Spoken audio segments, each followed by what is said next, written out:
In this episode, I'll be considering in detail the murder of Elizabeth Stride, the first of the so-called double event murders that took place in the early hours of the morning of Sunday, the 30th of September 1888. Technically speaking, it's only from these two murders that we can properly speak of the name Jack the Ripper, because it was just before the double event that a letter was sent in, known as the Dear Boss letter, that coined that name, Jack the Ripper. It was received on the 27th of September, handed over to the police, but wasn't actually printed and available to the public until after the murders on the 1st of October. I discussed the letters briefly in a film, which I'll provide a link to underneath, and in due course I'll do a film devoted to the letters themselves. Who was Liz Stride? She was Swedish and was originally called Elizabeth Gustafsdotter. She was born in 1843. By 1865, she had moved to Gothenburg and was registered with the police as a prostitute. Later that year, she was treated for venereal disease. In 1866, she moved to England and registered as an unmarried woman at the Swedish church in Prince's Square, St George's in the East. In 1869, she'd married John Stride at St Giles in the Field, which was near Shaftesbury Avenue in the West End. Liz signed her name with a mark indicating that she couldn't write, although she could apparently read. He was 48 and she was 25.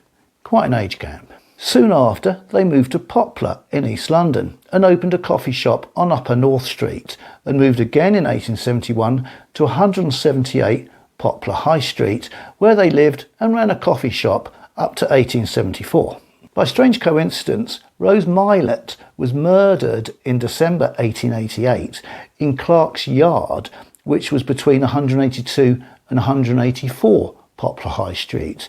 This is just a few doors down from their coffee shop. This immediate area seems to have been where Rose Mylett engaged in soliciting, although she lived in a lodging house in George Street in Spitalfields, which was off Flower and Dean Street. The street walking prostitutes we encounter when investigating the Whitechapel murders tended to work in different districts to where they lived, which is perhaps not surprising. A few doors down in the other direction from Stride's Poplar High Street coffee shop was a brothel. This was discovered by Charles Booth's inspectors during his monumental study into London poverty from the late 1880s. That brothel had apparently been there over 20 years, so it would have been there when Elizabeth Stride and her husband were running their coffee shop. A little further west still, but on the opposite side of the road, was 107 Poplar High Street, the location of a large Pickford's depot, the stables I believe. Pickford's was a transport haulage company. Was it a coincidence that Rose Mylett plied her trade so close to that long-established brothel? It was not unusual for brothels to be attached to coffee shops. Given Liz Stride's past and future, is it possible that the coffee shop was actually a front for a brothel? And did the hard-working carman of Pickford's ever frequent her establishment for a coffee, or any extras? We will never know. Anyway, John and Elizabeth Stride's domestic situation seems to have taken a turn for the worst after this. In 1877, Liz appeared at Thames Magistrates Court and was sent to Poplar Workhouse, and in 1879 she appealed to the Swiss Church for relief. At the time of the 1881 census, John and Liz Stride were living at Usher Street in Bow, but later that year she was in the Whitechapel Workhouse Infirmary and was living as a lodger in Brick Lane. John Stride ended up in Poplar Workhouse and died in the Poplar and Stepney Sick Asylum on Devons Road, what became St Andrew's Hospital. He died of heart disease in October 1884.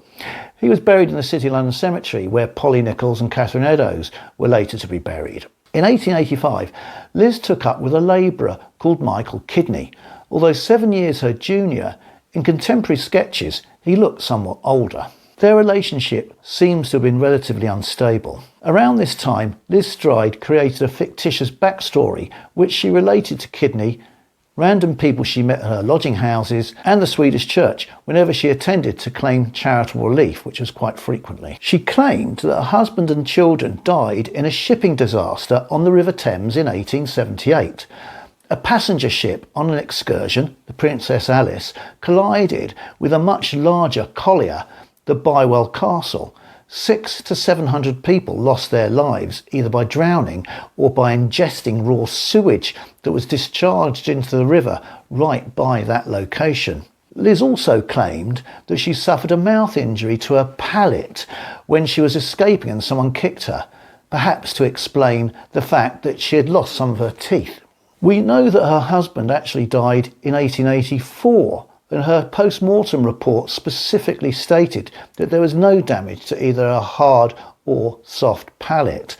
Also, there's no evidence that she had any children, and the name Stride didn't appear on the list of victims that had been compiled at the time, although admittedly the list was incomplete. Just as her account of her past was a fiction, so are the photographs purporting to show Liz Stride in life. There are no known photographs of any victims in life except one picture of Annie Chapman, although many fake pictures proliferate on the internet. Michael Kidney was a waterside labourer. He lived with Liz Stride at Devonshire Street off Commercial Road, but until just before her death they were living together at a lodging house on Dorset Street. Occasionally they would split up, usually over drink, and Liz would stay at a lodging house on Flower and Dean Street in Spitalfields. To her lodging house friends, she was only known as Long Liz. Liz Stride was a regular at Thames Magistrates and acquired 8 convictions for drunkenness.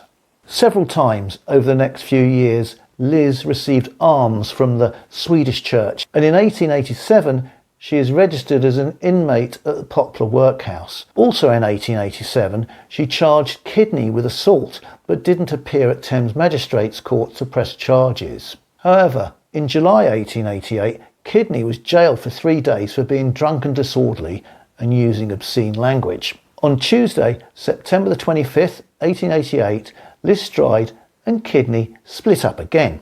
He seems to have thought nothing of it, later saying, "It was drink that made her go away. She always returned without me going after her. I think she liked me better than any other man." Liz stayed at one of her regular haunts, a lodging house at 32 Flower and Dean Street.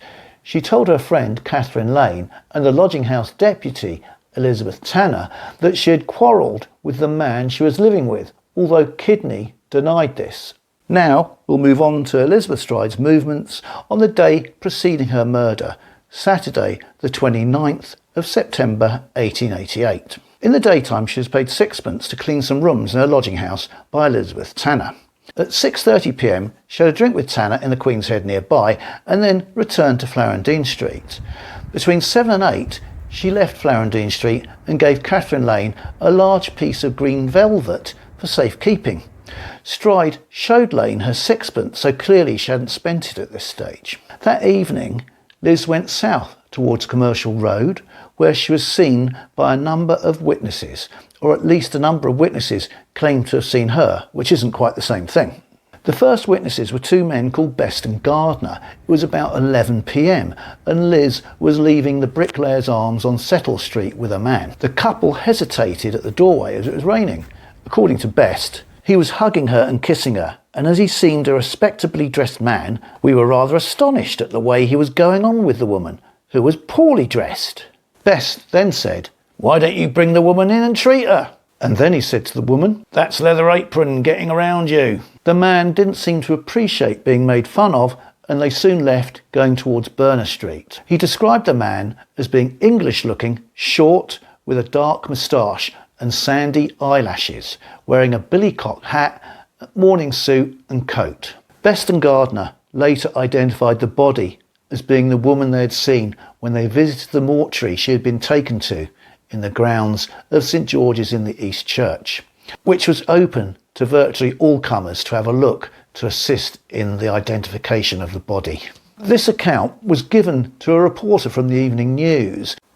These witnesses did not appear in any police report, nor were they called to attend the inquest into Stride's death. The incident they described was also 2 hours before the murder took place, so I'd suggest they can't be fully relied upon. Then we come to the most controversial witness, Matthew Packer, who had a small fruit stall in the ground floor window of his house at 44 Berners Street, which was between the Nelson, a pub on the corner with Fairclough Street, and Duffield's Yard, which, spoiler alert, was the crime scene. Packer was 57 at the time, which was regarded as old. At 9 a.m. on the morning of the murder, the 1st of October, Police Sergeant White called on him as part of a door-to-door inquiry in Berners Street. Packer told him, "I saw no one standing about, neither did I see anyone go up to the yard. I never saw anything suspicious or heard the slightest noise." As the weather was poor, Packer said he shut his shop at 11:30 p.m.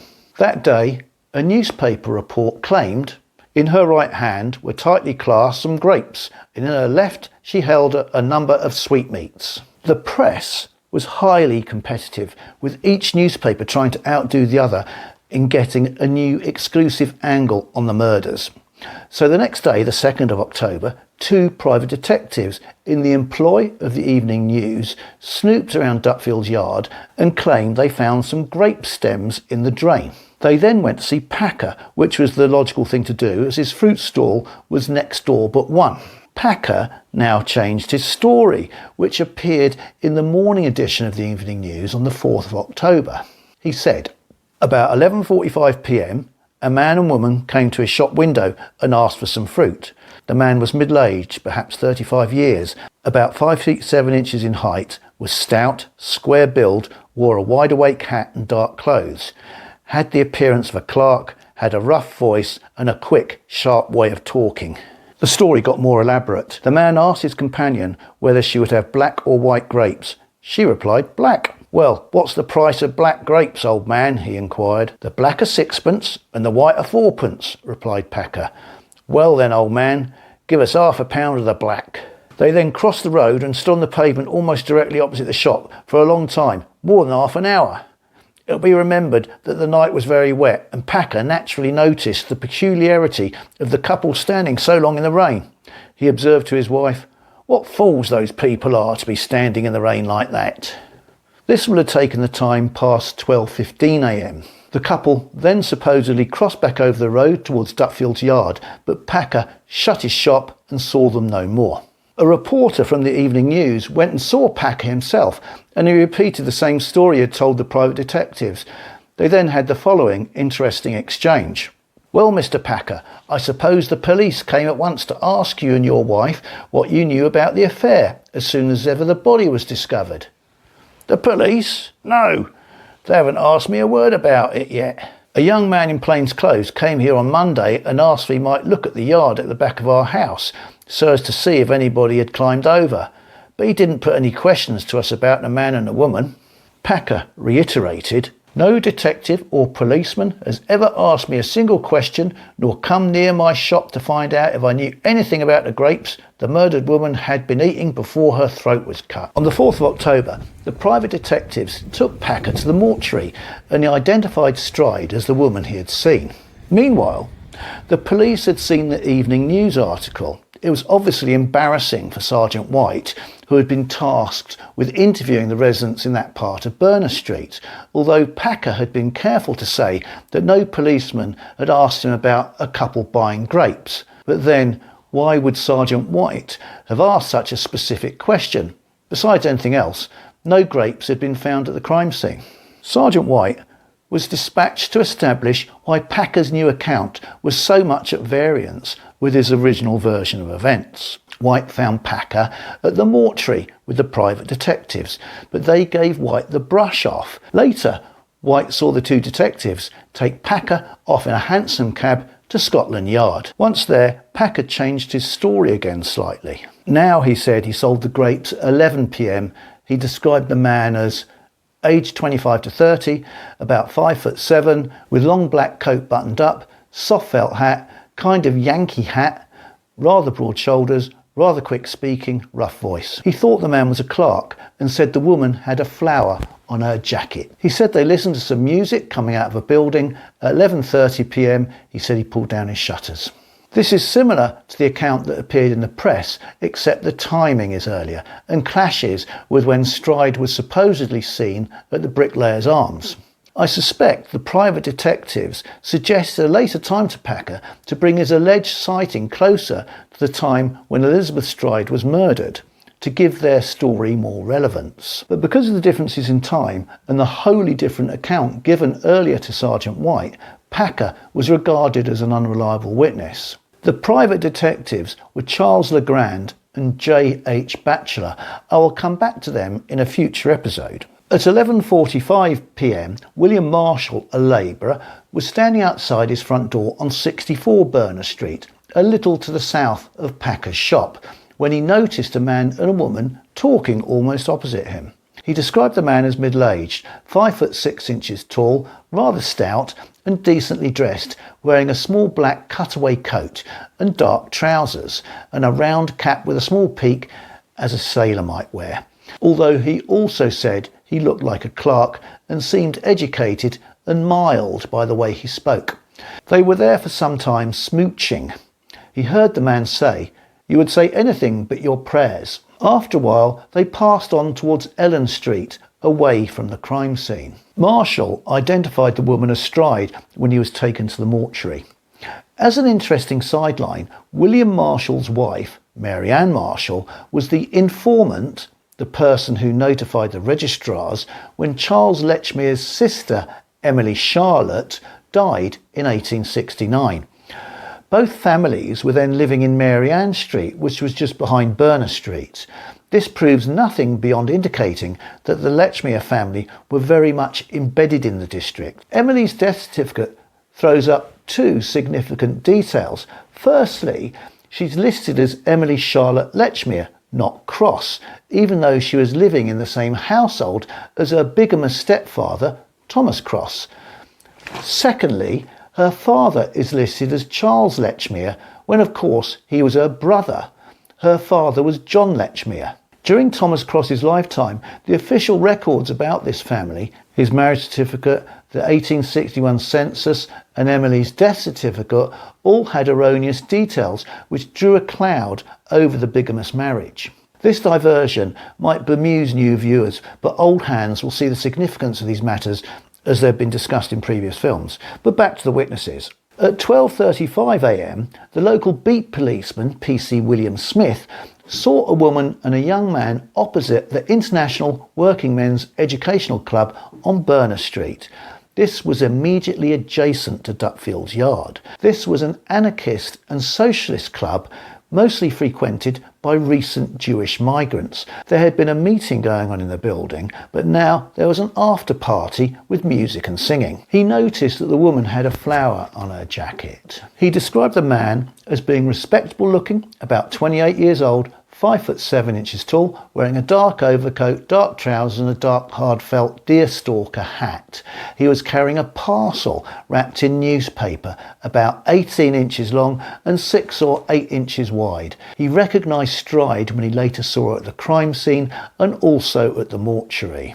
Then we have the most important witness of the night, Israel Schwartz, who lived around the corner from Berners Street at 22 Ellen Street.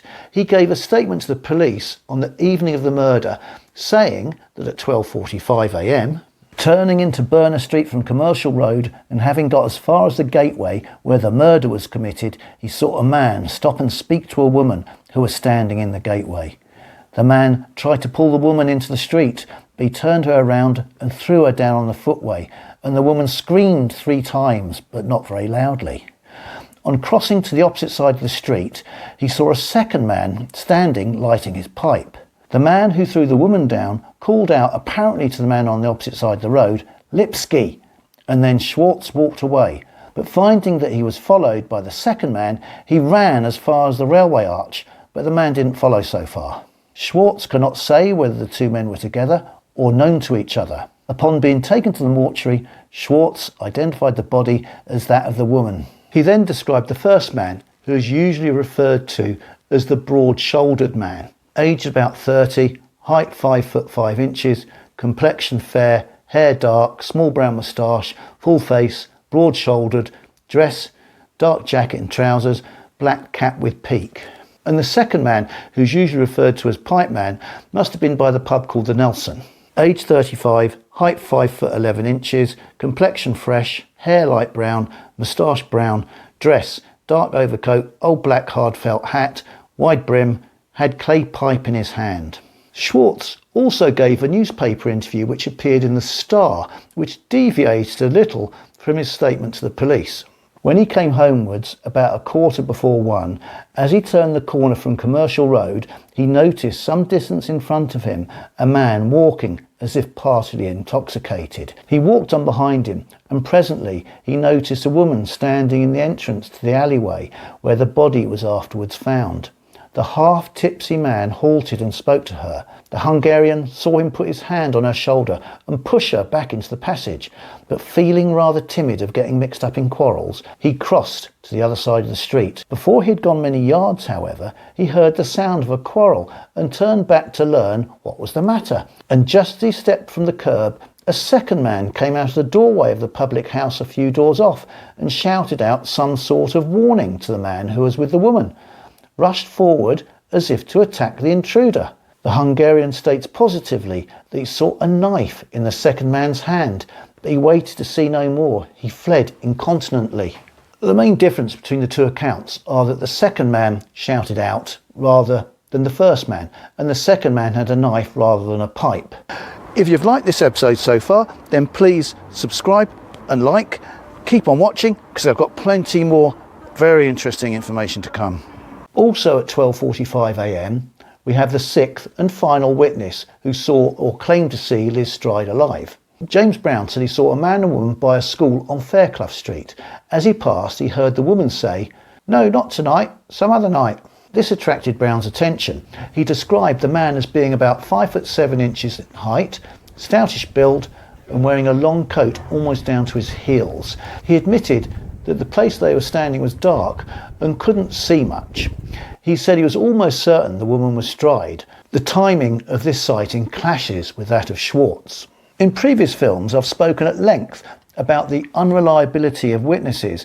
None of these 6 may have actually seen Liz Stride. Some of them may have done, all of them may have done. It's extremely unlikely that all of their testimonies are accurate, particularly their descriptions, none of which in any case are particularly descriptive and could, in my opinion, fit almost anybody. This includes Schwartz, who's often held up as a key witness. He was a recent arrival and couldn't speak English, so his accounts had to be translated. The event he saw was fleeting and in the dark. He saw the broad-shouldered man from behind and then from across the road. One assumes he wasn't staring at the man, as he seems to have been nervous. He gave his account after the press had given huge publicity to the murders, which would have tended to have had a heightening impact upon witness statements. He identified Stride at the mortuary, but she was the only person there to identify, and that sort of ID is next to useless. Brown and Marshall's ID of Stride was made on the same basis, so they could have all seen different women. As for Schwartz, it may well have not been the gate to Dutfield's yard. That could easily have been a post-event rationalisation. Was it even in Burner Street? And his description of the man he saw can hardly be relied upon. I wouldn't get too absorbed in these witness accounts beyond saying that it's reasonable to take it on board that some of them did see Liz wandering the streets in that area for about 2 hours with various men. Until at 1 a.m, Louis Dimschutz, the steward of the Anarchist Club, was returning from his day job selling cheap jewellery in Sydenham and drove his cart and pony into Dutfield's yard. At the entrance, his pony shied. Dimschutz thought something was in the way, but it was too dark to see anything. He probed forward with his whip and came into contact with a body. His initial thought was that it was his wife, drunk or asleep. He went into the Anarchist Club, which was next door, to get help in rousing the woman, and returned with a couple of members who lit a match and discovered the dead body of a woman in a pool of blood with her throat cut. Dimschutz says he thinks it quite possible that after he had entered the yard, the assassin may have fled out of it, having lurked in the gloom until a favourable moment arrived. The following account probably pins down very tightly when the murder was committed. A woman who lives 2 doors from the club has made an important statement. It appears that shortly before 1:15 she heard the measured heavy tramp of a policeman passing the house on his beat. Immediately afterwards she went to the street door with the intention of shooting the bolts, though she remained standing there 10 minutes before she did so. During the 10 minutes she saw no one enter or leave the neighbouring yard, and so it happened that in about 4 minutes' time she heard Dimschutz's pony cart pass the house and remarked upon the circumstance to her husband. If this is true, then the murder must have taken place in that 4-minute gap, with the culprit and Stride quickly and unobtrusively slipping into the yard. Were Stride to take a customer there, then that is actually how one might expect her to proceed. The murderer can then only have made his escape when Dimschutz was absent from his cart and in the club. Of course, the woman who was called Fanny Mortimer and who lived at 36 Berners Street didn't see the Schwartz incident. This tells you all you need to know about reconciling different witness statements. But often the witness who sees nothing are more significant and reliable than those who claim to have seen something, as the urge to be helpful is a major factor in causing recreated memory. Anyway, when the members of the club realised that they had a murder on their hands, the alarm was immediately raised and they ran in all directions looking for a policeman, and one was soon found, PC Henry Lamb. He arrived and sent another policeman for Dr. Frederick Blackwell, who lived nearby. Blackwell's assistant arrived first at about 1:10 a.m. and Blackwell followed soon after. He pronounced Stride dead at the scene. Dr. George Bagster Phillips, the local police surgeon, arrived later. Bagster Phillips performed the post-mortem the next day in St George's in the East Mortuary, assisted by Dr. Blackwell. As a final nail in the coffin of Packer's grape story, Bagster Phillips specifically looked for any evidence that Liz Stride had eaten some grapes, and there was nothing in her stomach contents to suggest she had. Liz Stride was lying on her left side with her left arm under the body. In her left hand were some cashews, throat lozenges, not cashew nuts, with which they are sometimes confused. The right hand was bloody. This is almost certainly the genesis of the claim that she had red grapes in that hand.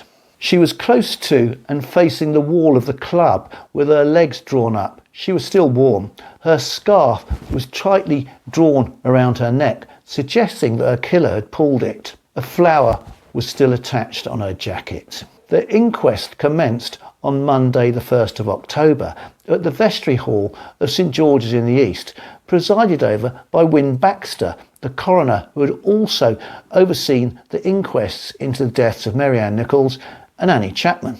A woman called Mary Malcolm testified on the second day of the inquest that she had not the slightest doubt that the body she saw in the mortuary was that of her sister Elizabeth Watts, who, she said, lived a bad life and was often drunk, lived in East End lodging houses and was known as Long Liz, but she'd never heard the name Stride before. This caused the inquest and the police to waste a considerable amount of time proving that Long Liz was Elizabeth Stride and not Elizabeth Watts. By the final day of the inquest, Elizabeth Watts had been traced.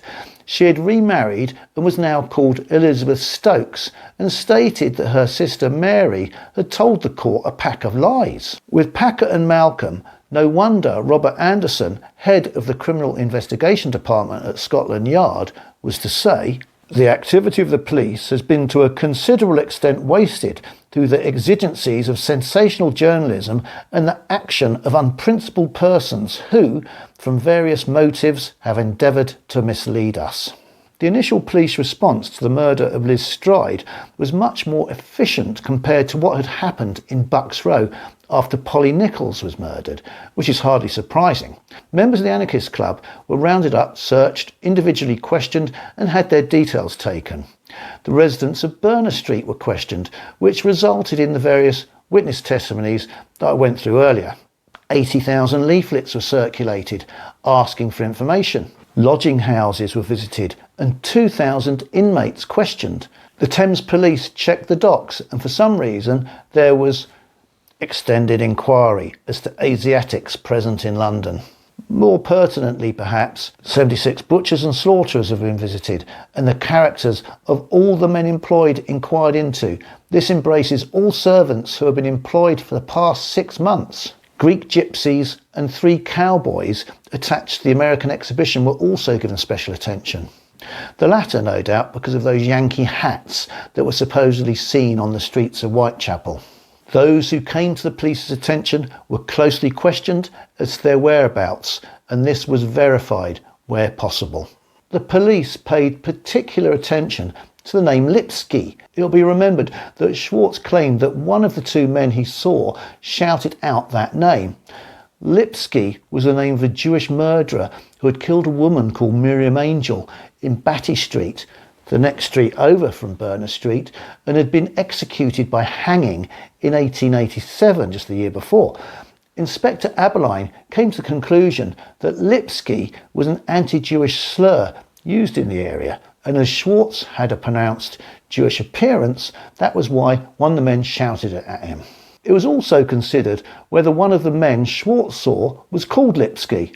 The Home Secretary, Henry Matthews, took a personal interest in the Lipski matter. Interestingly, the word Lipski was graffitied on a fence opposite where the Pinchin Street torso was to be dumped quite nearby in 1889.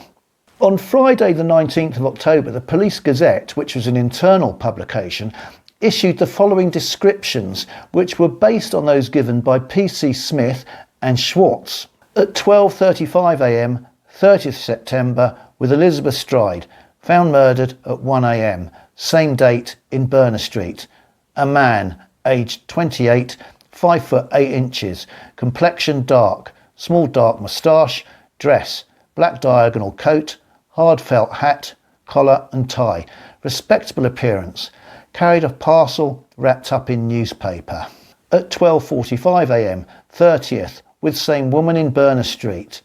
A man, aged about 30, height 5 foot 5 inches, complexion fair, hair dark, small brown moustache, full face, broad shoulders, dress, dark jacket and trousers, black cap with peak. Due to the difference in dress, Chief Inspector Donald Swanson, who was coordinating the investigation at Scotland Yard, wrote in a report dated the 19th of October, "It is at least rendered doubtful whether they are describing the same man."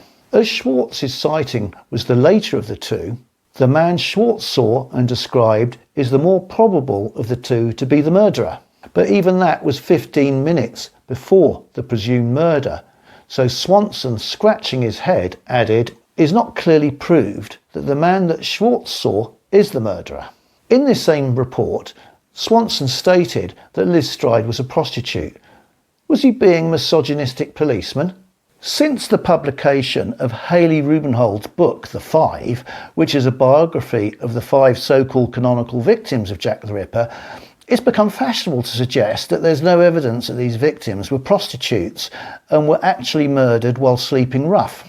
This thesis carried with it the implication that had the victims been prostitutes, then they're worth less than a non-prostitute victim, and perhaps even asked for it. I will park that thought and instead will look at the evidence with respect to Liz Stride. Firstly, we know that prior to moving to London, she was registered in Sweden as a prostitute. That, however, was over 20 years before. Secondly, by strange coincidence, on the 26th of September, the famous Dr. Bernardo visited 32 Flower and Dean Street on a fact-finding mission among downtrodden women. He had some sort of meeting in the kitchen and claimed Liz Stride was present. He later identified the body at the mortuary. One of the women present, as if speaking for all of them, said, "We're all up to no good. No one cares what becomes of us. Perhaps some of us will be killed next." Clearly, by up to no good, she meant that they were prostitutes and so vulnerable to being attacked by the Whitechapel murderer.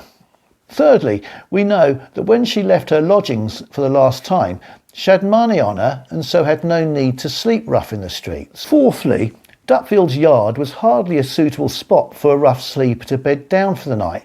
The building that adjoined the yard, the International Working Men's Educational Club, was hosting a boisterous musical night and the members of the club used the yard.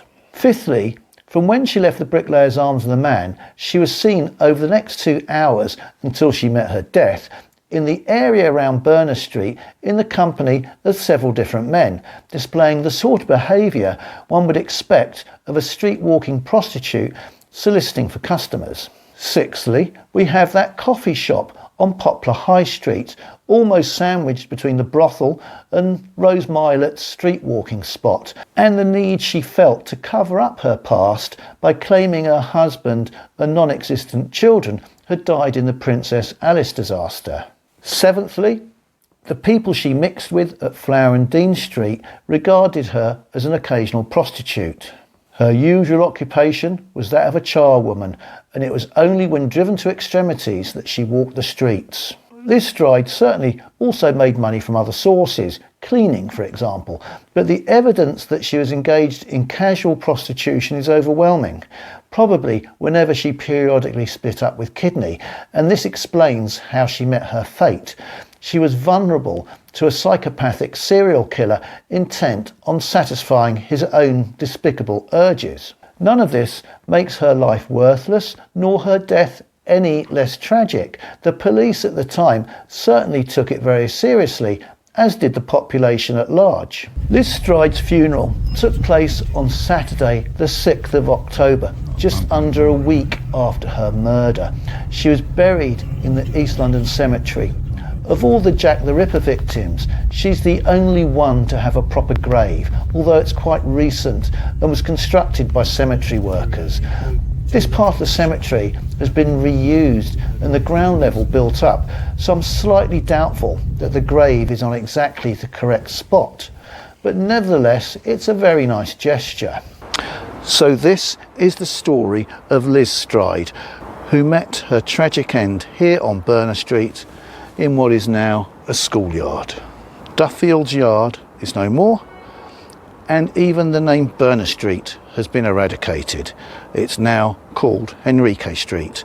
The name changed in 1961 when a local philanthropist called Henrique died and they renamed the street after him.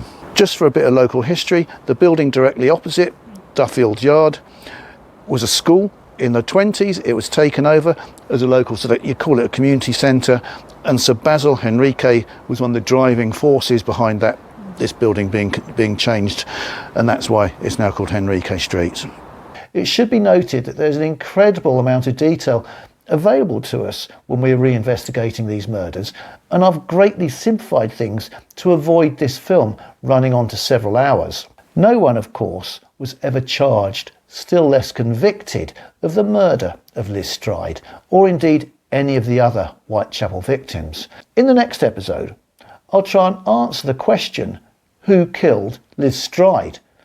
And was she actually even a victim of Jack the Ripper? So keep watching. Thank you for watching. Please subscribe, share, like, ring that notification bell wherever it is, and comment. Thank you very much.